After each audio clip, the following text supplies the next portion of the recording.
Hello, everyone, and welcome to this episode of Ignition Time. I have a question for you.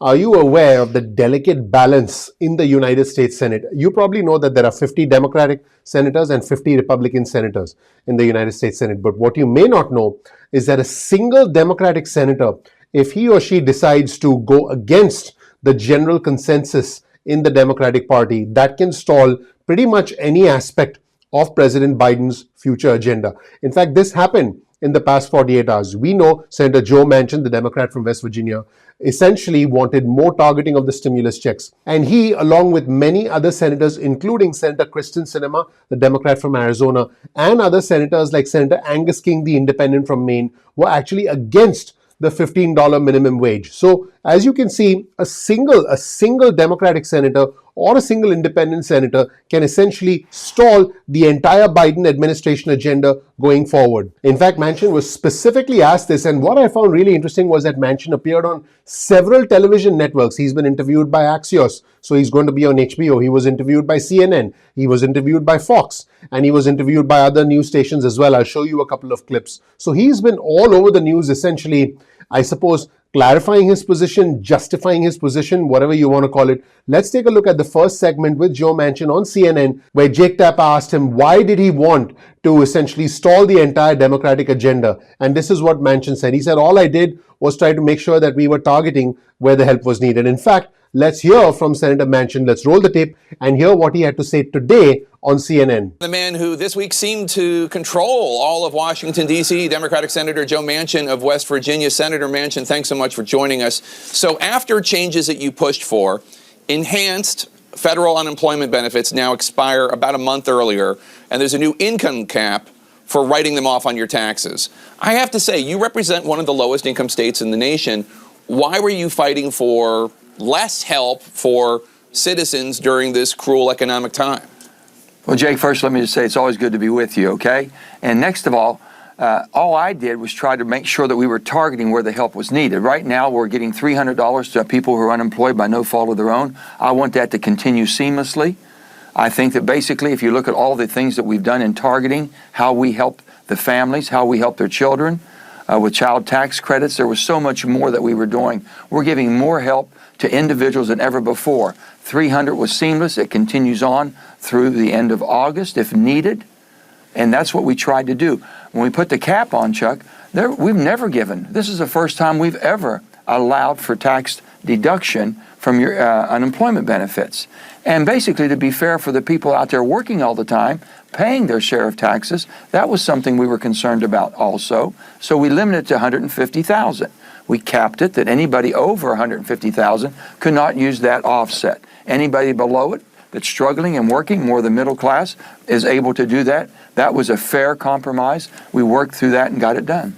And that's not all. Senator Manchin has been quite busy. He was also on Fox with Chris Wallace, and Chris Wallace asked him, you could talk about the moderate middle. Do you like being the most powerful member of Congress, the swing vote in a 50-50 Senate? Do you like that, sir? To which Joe Manchin replied, no, I do not like being the most powerful member of the United States Congress. And I did not lobby for this, did not seek it out.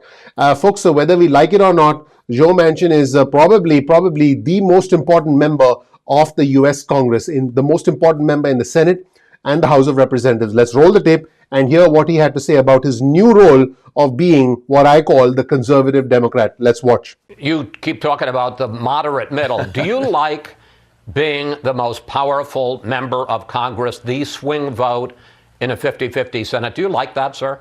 No, I do not. And I did not lobby for this, did not seek it out. The bottom line is I am who I am, and I've always been that person that tried to find the middle of common sense. My state of West Virginia expects that. They know me as that. They're good people, and we just try to do things in a rational, common sense way. So I've said this about power, Chris. I've seen people who've had power that have abused it. I've seen people that sought power that destroyed themselves trying to get it. And I've seen people that seize the moment. If I can seize this moment and start healing our country, helping our president bring our country together, listening to all sides, and making a decision that doesn't intend to harm anybody, and don't play the tribal politics. Just not who I am. And I am who I am. I'm not going to change. And I think that hopefully people understand that, and they give me the flexibility and understand that. And I appreciate that. I know it's difficult for some people to understand.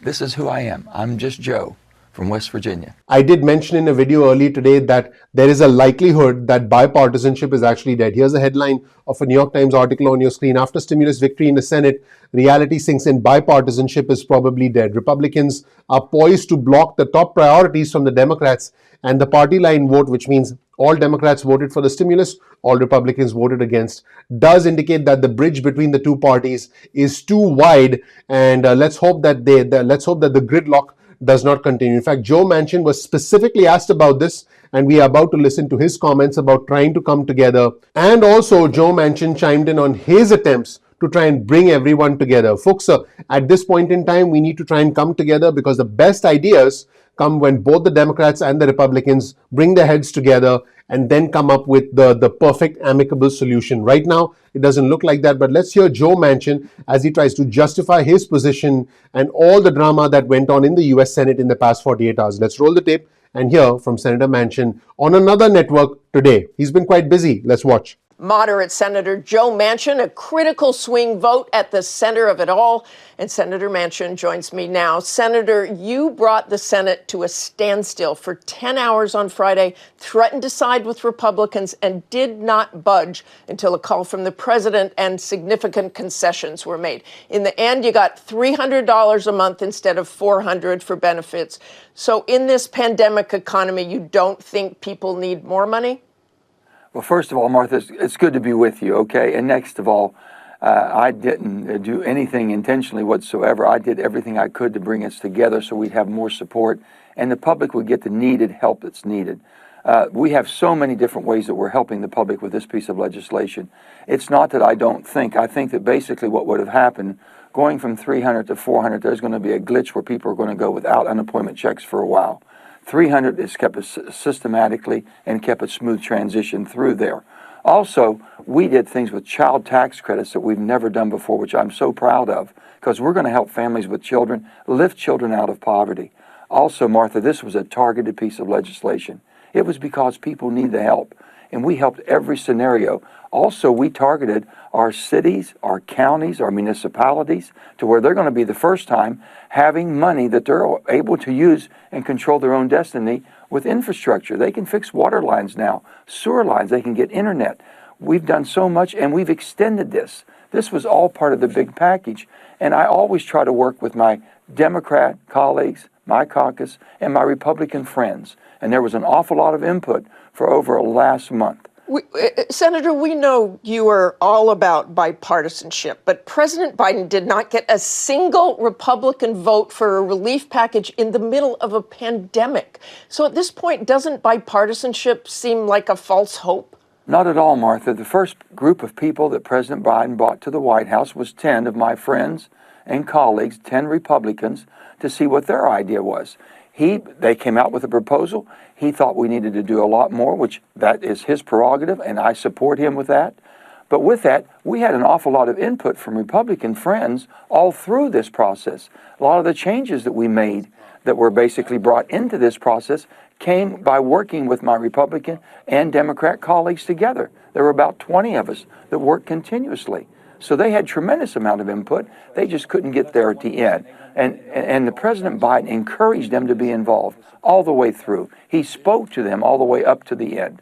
So I know that. I know in his heart, and he will continue to reach out. That's just who he is. And here's the headline of an article on your screen from Politico. Manchin dismisses could have tanked the entire relief package. In fact, Chuck Schumer announced that he spoke with Joe Manchin and told him, hey, without your support, the whole bill could fall apart. And Manchin understood that and essentially went with the Democrats. So it has been quite intense. Let me know what you think in the comment section below about Senator Manchin's concerns. Do you feel that he was in the right, or do you feel that he was in the wrong? So that's it, everyone. Thank you so much for watching. Here's Senator Joe Manchin. I promise you, when he watches Ignition Time, he does click the like button. So I'm asking you to click the like button as well. I would really appreciate that. Thank you so much for watching. Let me know in the comment section below what you think of this new political dynamic. Even though the Democrats have the majority, one vote going either way from a conservative Democrat like Joe Manchin, or someone like Senator Kristen Sinema, the Democrat from Arizona, or someone like the independent Angus King from Maine,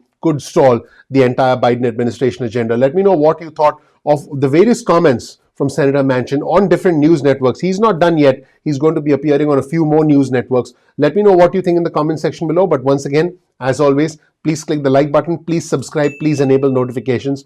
I have a crystal ball where I can predict what individuals are going to say. Check that out.